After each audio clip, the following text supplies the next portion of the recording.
दोस्तों आज बात करेंगे मार्केट में हम अगर ऑप्शन बाइंग करके किस तरह से हम प्रॉफिट कमा सकते हैं। अब जब बात आती है प्रॉफिट की तो ऑब्वियसली ऑपोजिट साइड में और एक बात आ जाती है कि लॉसेस की। देखो बहुत सारे लोगों से मैंने बात किया है, कुछ लोगों ने मुझे फ़ोन भी करते हैं, मैसेज भी करते हैं और पूछते हैं आ, कि वो ब्रेक इवन में है, वो लॉसेस नहीं करता है 3 साल से, तो क्या वो उसका प्रॉफिटेबल वो कैसे हो सकते हैं, क्यों ऐसा होता है। तो मेरा आंसर सिंपल था कि भाई आप लॉस नहीं करते हो इसलिए आपका प्रॉफिट नहीं हो रहा है। देखो सिंपल सा लॉजिक है। इस मार्केट से अगर आपको प्रॉफिट लेके जाना है तो आप ट्रेड जो लेते हो वो उस जगह से लो ना जहाँ से लगता है कि अब यहाँ से मार्केट रिवर्सल करना मुमकिन ही नहीं है, यानी आप लॉस होने के लिए या फिर मार्केट ऊपर जा रहा है, आपको लगता है कि मार्केट आज तो नीचे नहीं आएगा, तो वहाँ से पुट बाई करने में आसान है, प्राइसेस कम होता है और प्रॉफिटेबिलिटी की चांसेस ज़्यादा होते हैं।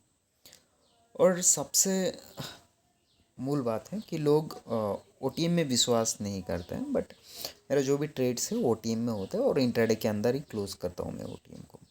तो ये मेरा सिंपल सा कुछ ट्रिक्स है जहाँ से मैं ऑप्शंस में बाइंग में मुझे कामयाबी मिल रहा है। अब ये आगे कितने देर तक चलेगा मुझे भी पता नहीं है। अब आगे 6 महीना ये चीज़ वर्क कर सकता है, 1 साल भी वर्क कर सकते हैं या फिर ना भी कर सकते हैं। जैसे अभी फ़िलहाल जन तक मुझे ठीक ठाक था। अभी फ़ेब में ये चीज़ थोड़ा सा वर्क नहीं कर रहा है क्योंकि वीक्स बहुत ज़्यादा हाई हो गया था, उसके बाद अभी फिर से डाउन हो गया। अभी मार्केट सेटलमेंट मूड में है। तो जब तक अभी ये सेटल नहीं होगा तो तब तक तो ये प्राइसेस का अभी आज के दिन से थोड़ा सा ठीक ठाक हो गया। अब आशा करते हैं अगले हफ्ते से वो बिल्कुल सही में चलेगा ओटीएम जो बाइंग में करता हूँ। तो मेरे ख्याल से सिर्फ हमें ये चीज़ में नहीं ध्यान देना चाहिए कि हमने अगर कोई स्ट्रेटजी से अगर पैसा बना रहे तो वो कंटिन्यूसली चलेगा, बिल्कुल भी नहीं है। ठीक है, मैं जो चीज़ करता हूँ ना कि अगर मेरा ये स्ट्रेटजी वर्क नहीं कर रहा है, मैं इसका अपोजिट स्ट्रेटजी फॉलो करता हूँ। जिस तरह से होता है ना कि क्रिकेट में अगर स्पीड, अगर आप कोई बॉलर अगर स्पीड बॉल करता है तो उसमें अगर उसको चौका छक्का पड़ता है तो वो स्लोअर बॉल का इस्तेमाल करता है। ठीक उसी तरह ट्रेडिंग में भी है, ठीक उसी तरह बिजनेस में भी है।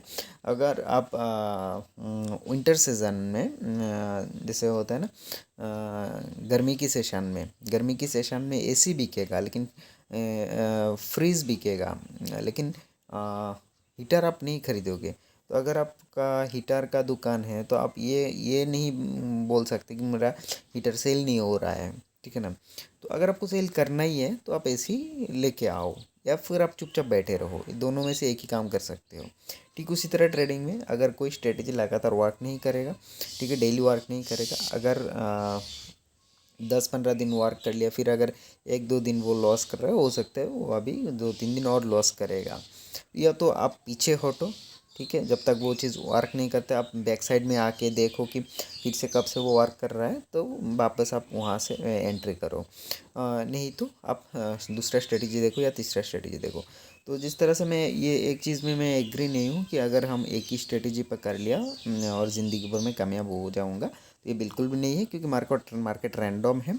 मार्केट अपना चाल चेंज करता रहता है हर 2 महीना 3 महीने के बाद। तो हमें भी उस तरह से देखना चाहिए। अगर आप इंट्राडे ट्रेडर हो, ऑप्शन बायर हो स्पेशली, तो मोमेंटम कैप्चर करो इंट्राडे के अंदर और निकल जाओ। इसको होल्ड मत करो क्योंकि वो डीके हो जाएगा। अगर ऑप्शंस बायर हो तो हो सकता है कि कभी कभार आप ऑप्शन बाय करके जैसे कुछ दिन पहले हुआ था कि अचानक से 1000 पॉइंट ऊपर गैप अप हो गया तो आपका प्रॉफिट, वो प्रॉफिट आपका है ही नहीं क्योंकि उसको उसको लेके आप रिस्क नहीं ले सकते। धीरे धीरे वो प्रॉफिट मार्केट लेके जाएगा। तो आप एक चीज़ याद रखना, आप एक दिन के लिए मार्केट में नहीं आए हो, आप लॉन्ग टर्म के लिए आए हो, तो छोटा छोटा प्रॉफिट डेली कमाते जाओ और उसको उस प्रॉफिट को गैदर करते रहो। वो ही एक दिन हो सकता है 10 साल लग जाएगा, लेकिन आपको एक अच्छा ज़िंदगी देगा वो।